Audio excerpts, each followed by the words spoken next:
I can't stand the karmic payload, personally, of thinking that this cow, who looks beautiful and looks very happy, is going to die for me to eat. I can't stand it. I don't want that. I don't want that on my karma. And that's my personal reason, but there are many much bigger reasons for being vegetarianism. There's, of course, animal cruelty and the issues. And all the issues behind it, how they kill the animals, how they breed them, how they make them produce a high amount of meat, how they use hormones, how the animals are kept in terrible conditions, all of that. But then the bigger issues are actually much more about humanity and the intelligence with which we use our environment. I don't know the exact statistics, but I do know that a lot of the soy and wheat around the world is grown to feed directly to animals. And I know that about 8 times as much soy is used. You need about 8 kilos of soy or wheat to produce a kilo of beef. So in effect, we could eat that soy or wheat. And soy has all the proteins that the beef has. Wheat, not all of them, but it's, a vegetarian diet can be balanced. We are preventing the poor of the world having food by growing meat for the rich of the world. And we are also destroying our forests to grow the feed for those animals. And we are also treating the animals terribly. And we are also treating ourselves badly, because a 7 days a week meat diet is not healthy, and it's not what we're designed for.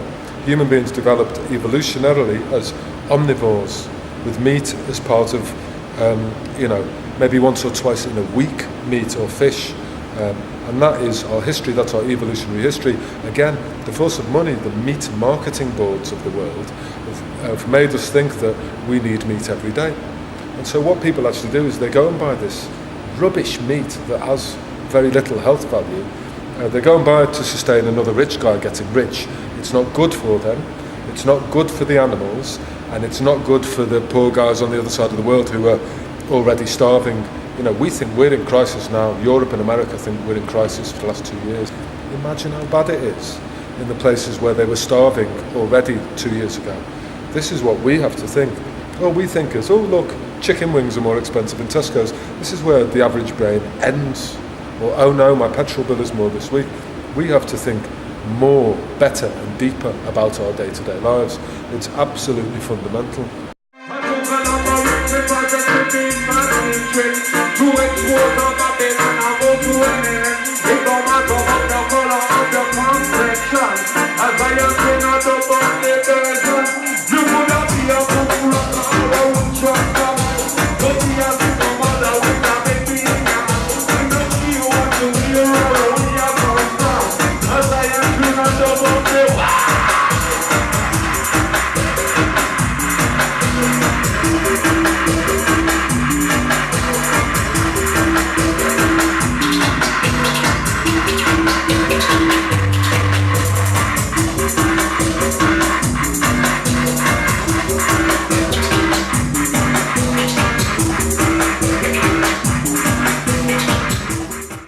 I hear all the time, you're a vegetarian, what do you eat?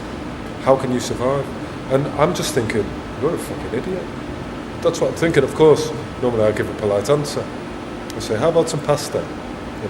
But it's just such a ridiculous question, and it shows where most people's realities are based. They're based in what was on the TV in the last 30 minutes, what they saw on the last bus that drove past them, what advertisement they saw, what their neighbour bought last week. That's where most people's realities begin and end. And that's really sad, because we're really powerful beings. We have these minds, and everyone has the mind. Just most people aren't taught how to use it when they're young. And most people who are taught how to use them become very lazy very quickly, so they don't use them. But we have the minds that allow us to think these things through. It's not rocket science. What I'm saying about vegetarianism is very straightforward, very easy. Anyone who spares 5 minutes thought can work it out. It's not difficult, but we don't. We're lazy, and the laziness allows the money makers to exploit everyone else, and there we have our huge problems. And we're also pretty greedy. Human beings as individuals are generally pretty greedy, so they're not really thinking about the next generation, or they're not really thinking about people in another country. Some people are, but more or less most people aren't. They're thinking about themselves and the next 30 minutes or maybe the next day. and that's also our big problem. We don't use our brains, and that's really what could save the world. We all take all the roots, it's a roots until we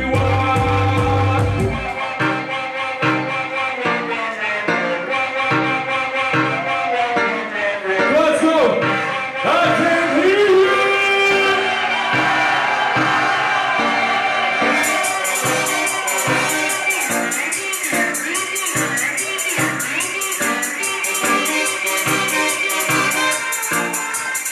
Big team player, step up!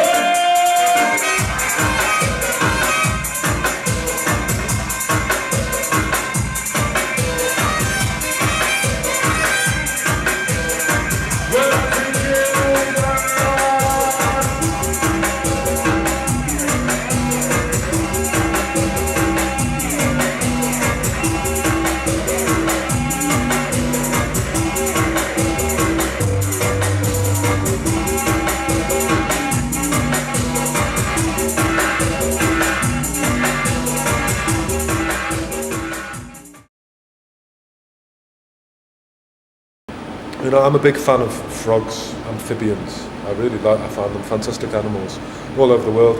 Now, 1/3 of all amphibian species all over the world are in danger of extinction. And they're in danger of extinction because they breathe through their skin, a lot of these animals. And because of how we've made the atmosphere, they're catching new funguses that they were never susceptible to before. And that's our fault. That makes me feel guilty. I feel sorry for that frog who's dying up a mountain, who's probably never seen a human being in his life. I feel sorry for that animal. I think more people should feel sorry for that animal, because when we do, we start thinking, well, maybe I don't need to drive to the supermarket today, or maybe I can try and be a vegetarian 1 week every month, because it's those little things that will make the change. There's so many people on the planet. A little change from everybody makes a big change. Everybody wants peace and love in the world. Put your hand in the air. And after 3, make some real noise. Take the roof off. 1,